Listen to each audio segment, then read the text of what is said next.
Dans cette troisième partie, nous allons parler de l'importance de la supervision clinique et du travail en réseau. Comment travailler avec les autres professionnels de la santé face à un risque suicidaire? Jusqu'où peut-on aller? Ce que l'on peut dire. Alors, ce qui est important déjà, c'est de savoir que la prévention du suicide ne peut pas être l'affaire d'un seul professionnel. Hein, on dit toujours que la prévention du suicide, c'est le fruit du collectif.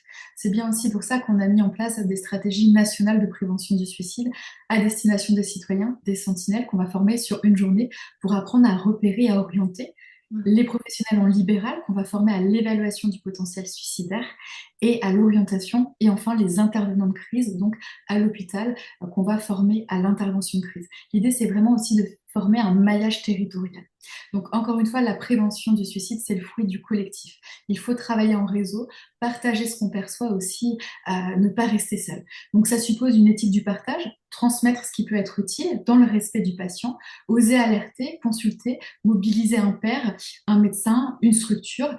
Voilà, le secret professionnel ne doit pas devenir une prison clinique. Il protège la relation, mais ne doit en aucun cas empêcher l'action quand la vie de la personne est en jeu. Et c'est important de poser un cadre clair dès le début de la relation avec le patient. C'est-à-dire que si un jour sa vie est en danger, lui dire qu'on ne restera pas seul, qu'on mobilisera quelqu'un pour l'aider, qu'on est inquiet pour lui et qu'on ne peut pas rester seul face à ça. Il y a d'ailleurs un cadre légal, hein, je le rappelle, 226, l'article 226-13 du Code pénal. C'est important de ne pas rester seul avec ça, et aussi dans une démarche de prévention et pour l'aide avec le patient.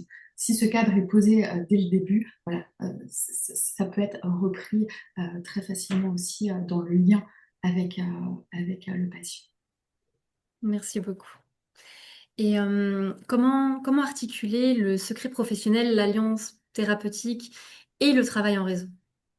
Alors, encore une fois, je le redis, mais c'est important de poser un cadre clair dès le début de la relation et d'évaluer aussi la qualité du lien qu'il a avec les personnes aux alentours. Tout ça, ça fait partie de l'alliance thérapeutique avec le patient. Il va être possible d'impliquer aussi un proche avec l'accord du patient. Et voilà, parfois, moi, je dis, mais si c'était un de vos proches, quand la qualité du lien est bonne, ça peut être un enfant, un copain, une amie, un parent, un grand-parent, etc., etc. Quelqu'un avec lequel il vient de vous. Mais si voilà, ça arrivait à quelqu'un, vous ne voudriez pas pouvoir l'aider? Ben si, voilà. L'idée, c'est de rappeler aussi que la personne, elle est en restriction cognitive quand elle est en crise suicidaire. Et une crise suicidaire, c'est dynamique et réversible.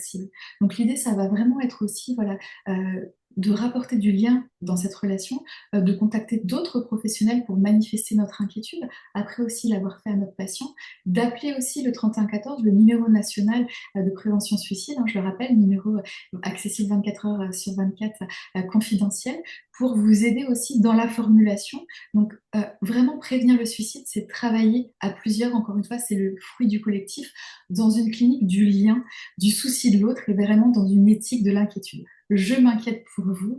Voilà.